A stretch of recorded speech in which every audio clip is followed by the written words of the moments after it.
de dirigeants, nous recevons la start-up AmasJob, qui est une plateforme destinée à mettre en relation les offres de services et ceux qui en ont besoin.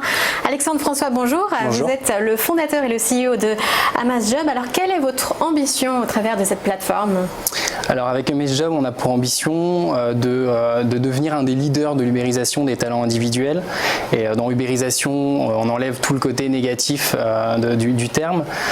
Donc voilà, notre objectif, au-delà de la simple mise en relation entre particuliers, donc les acteurs classiques qu'on connaît du jobbing, ça va être de redynamiser un peu tout ça et de permettre aux jobbers principalement de s'exprimer et de proposer de nouvelles catégories sur la plateforme en fait. Alors qu'est-ce qu'on peut retrouver justement sur AmasJob qu'on ne retrouvait pas sur d'autres plateformes?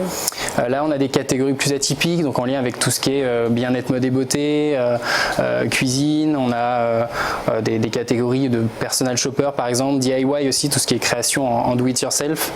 Voilà, on a toutes sortes de catégories et de sous-catégories plus atypiques que ce qu'on retrouve de plus classique sur les autres plateformes.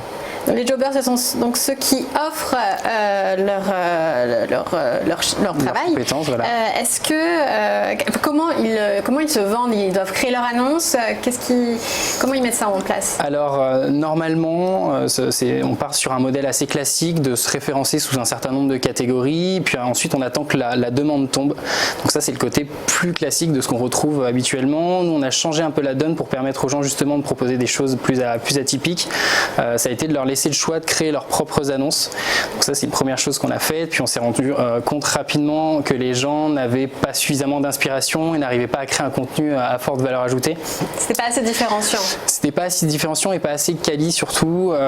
Donc on avait des titres qui étaient pas très accrocheurs, des photos un peu hésitantes et voilà. Enfin, quand on est dans une consommation de service, qu'on fait intervenir quelqu'un chez soi, on a besoin d'être réconforté.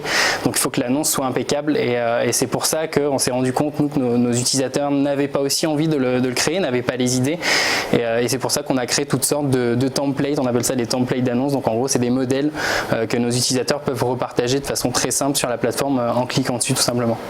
Et pour rassurer ceux qui sont à la recherche d'un besoin, est-ce que vous utilisez la notation des jobbers? Oui, on utilise la notation, on note trois aspects, donc la ponctualité, l'amabilité et puis bien évidemment la qualité du service rendu sur la plateforme. Donc tout ça, ça a pour objectif de générer une note après sous forme de pouce, un pouce vers le haut, vers le bas, donc en gros c'est bon ou c'est pas bon.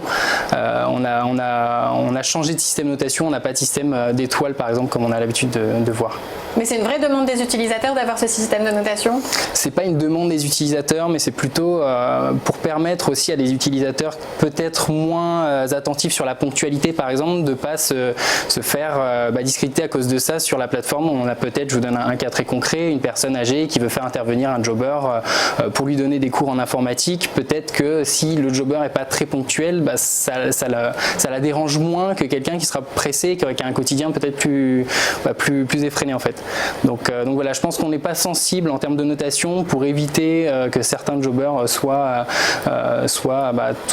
totalement discrédités. On va permettre justement ces différentes notations, quoi. Et pour les nouveaux jobbers, est-ce que vous avez un rôle de vérification? C'est pas une arnaque, c'est pas quelqu'un qui est totalement différent de ce qui se décrit par exemple?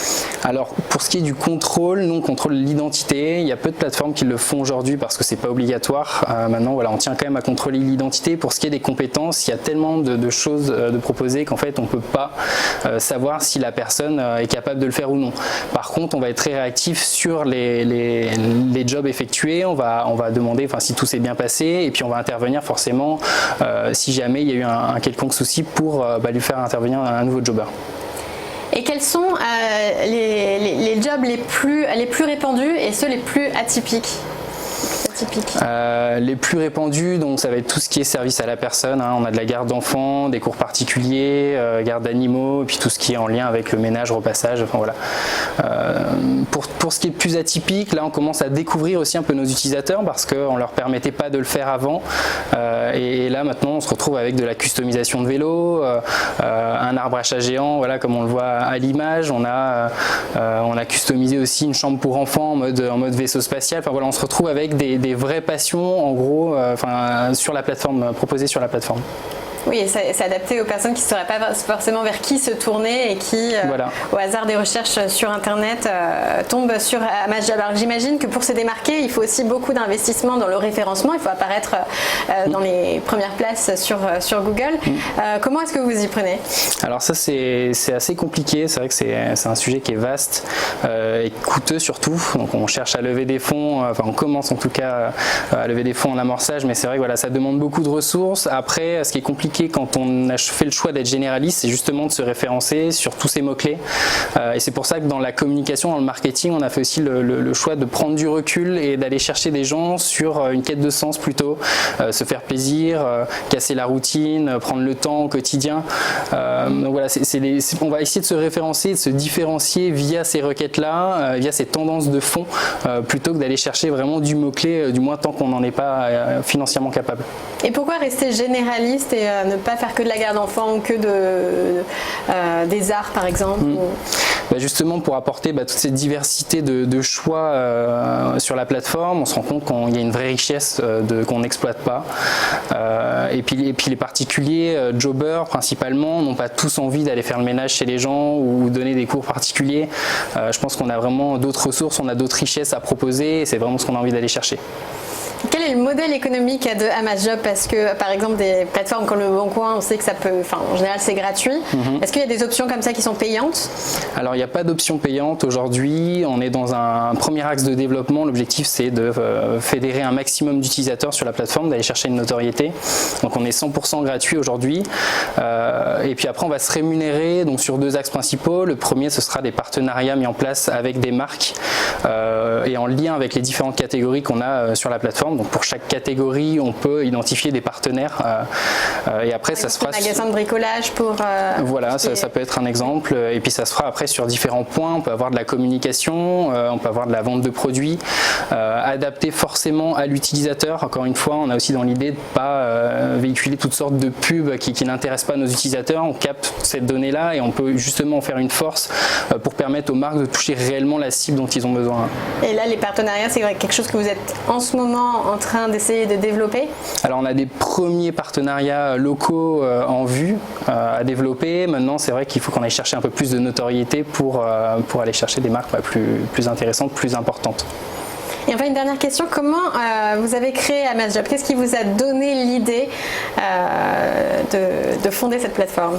Alors moi je partage mes compétences depuis que je suis petit, je sais pas, c'est une envie de découverte. J'ai commencé avec du bricolage, ça a été de la musique aussi rapidement, de la pâtisserie, du graphisme, enfin voilà, je me suis intéressé à pas mal de secteurs et je me suis rendu compte qu'en fait il y avait des besoins autour de moi et que je pouvais être utile, je pouvais servir.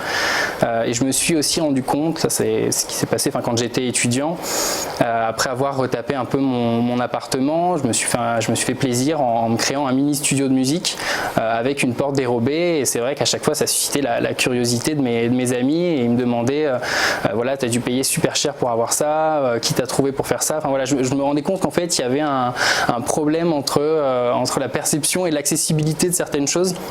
Et c'est ce qui m'a donné envie en tout cas d'ouvrir tout ça et puis de proposer après des annonces déjà toutes faites à nos jobbers parce qu'on se rend compte que les consommateurs arrivent sur ce type de plateforme à chaque fois avec des problèmes. Donc j'ai besoin de faire garder mes animaux, j'ai pété mon robinet ou autre, alors qu'ils pourraient arriver en disant voilà, j'ai juste envie de faire une activité avec mes enfants, d'apprendre à danser, d'apprendre à chanter ou autre. Enfin, voilà, on peut aussi être dans une consommation liée à l'envie et c'est ce qui m'a motivé au début en tout cas pour créer AmazJob.